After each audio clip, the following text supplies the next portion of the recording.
Buenas tardes, mi nombre es Edwin Bautista y en este video abordaremos varios temas. Eh, Uno de ellos es las escuelas de interpretación de la ley colombiana. Vamos a hablar sobre métodos de interpretación de la ley. Vamos a hablar sobre las lagunas legales y vamos a hablar sobre la antinomia. La primera escuela es la escuela clásica o formalista, la cual se enfoca en la letra de la ley y su interpretación literal. La ley es la expresión de la voluntad del legislador y el juez debe limitarse a aplicarla sin agregar ni restar nada. La segunda escuela es la escuela histórica, la cual considera el contexto histórico y social en que se creó la ley. La ley es un producto de su época y debe ser interpretada en función de las circunstancias que lo originaron. La tercera escuela es la escuela sociológica o realista. Esta hace énfasis en la realidad social y económica en que la ley busca regular. La ley debe ser interpretada en función de las necesidades y problemas sociales que busca resolver. La cuarta escuela es la escuela filosófica, la cual analiza los principios filosóficos y éticos que subyacen a la ley, ya que la ley debe ser interpretada en función de los valores y principios fundamentales de justicia y moralidad. La quinta escuela es la escuela crítica o positivista, y es aquella que cuestiona la neutralidad de la ley y busca revelar los intereses y poderes que la sustentan, ya que la ley es un instrumento de poder y debe ser interpretada en función de las relaciones sociales y económicas que busca regular. La sexta escuela es la escuela constitucionalista, la cual se enfoca en la interpretación de la constitución política como fundamento del ordenamiento jurídico, ya que la ley debe ser interpretada en función de los principios y valores constitucionales. La escuela número 7 es la del derecho natural. Esta se basa en la idea de que existe un orden natural que debe guiar la interpretación de la ley. La ley debe ser interpretada en función de los principios naturales de justicia y moralidad. La octava escuela es la del derecho positivo. Esta hace énfasis o lo que busca en la ley es o la ve como una norma positiva creada por el Estado, ya que la ley debe ser interpretada en función de su texto y contexto histórico. Ahora hablaremos un poco de los métodos de interpretación que existen para interpretar la ley. Estas son como herramientas utilizadas por juristas y jueces para determinar el significado y alcance de la norma jurídica. La primera es la interpretación literal, la cual analiza el significado literal de las palabras y frases utilizadas en la ley y busca entender el sentido gramatical y sintáctico del texto. La segunda interpretación es la sistemática, que considera la ley como una parte del sistema jurídico más amplio y analiza la relación entre la norma y las disposiciones legales. La tercera es la interpretación histórica, que examina el contexto histórico en que se creó la ley y considera los antecedentes y circunstancias que se llevaron a su creación. La cuarta es la interpretación teleológica, que se enfoca en el propósito y objetivo de la ley. Busca entender la intención del legislador. Es la interpretación analógica, que aplica principios y conceptos similares de la ley y busca establecer paralelismos y analogías. La interpretación extensiva, que amplía el alcance de la ley más allá de su sentido literal, considera la intención del legislador y el contexto. La interpretación restrictiva, que limita el alcance de la ley a su sentido literal, evita ampliar su aplicación.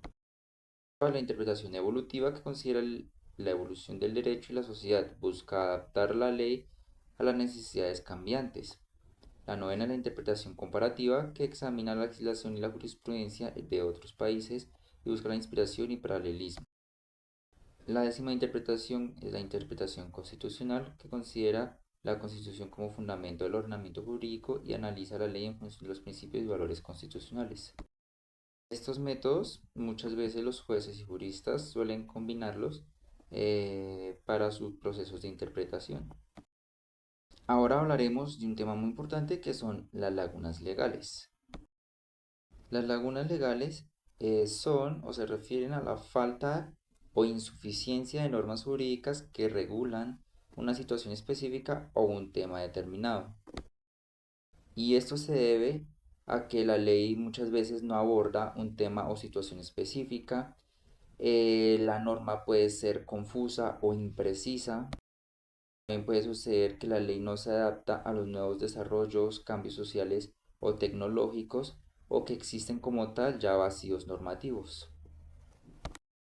Los tipos de lagunas legales que existen son lagunas de derecho, que significa que faltan normas que regulen un tema. Las lagunas de hecho significa que faltan normas que regulen una situación específica, o las lagunas de interpretación, en la cual existe ambigüedad en la interpretación de las normas. Esto puede producir conflicto de intereses, dificultades en la aplicación de la ley, injusticias o discriminación, o también inseguridad jurídica. Muchas de estas lagunas legales se llenan a través de mecanismos como la interpretación judicial, la analogía, los principios generales del derecho, la costumbre y la jurisprudencia. Por último, vamos a hablar de la antinomia, las condiciones de la antinomia y qué es el conflicto aparente y conflicto real. La antinomia es un conflicto entre dos o más normas jurídicas que parecen contradecirse entre sí. Esto puede ocurrir cuando dos o más normas jurídicas son incompatibles entre sí, o cuando las normas tienen un mismo rango jerárquico, también cuando las normas se aplican al mismo caso o situación. Existe la antinomia real, que es cuando hay un conflicto genuino entre dos normas que no pueden ser reconciliadas. También está la antinomia aparente, en la cual el conflicto parece existir, pero puede ser resuelto mediante la interpretación o un análisis más profundo.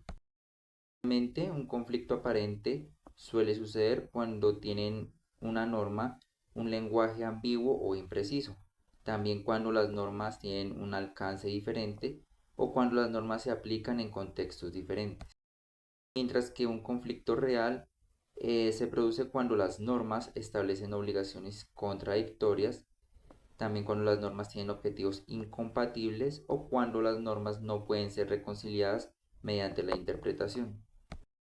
Normalmente, para resolver una antinomia se puede utilizar la técnica como la interpretación, que es analizar el contexto y el propósito de las normas.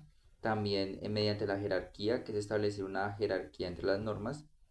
Mediante la especialidad, que es aplicar la norma más específica.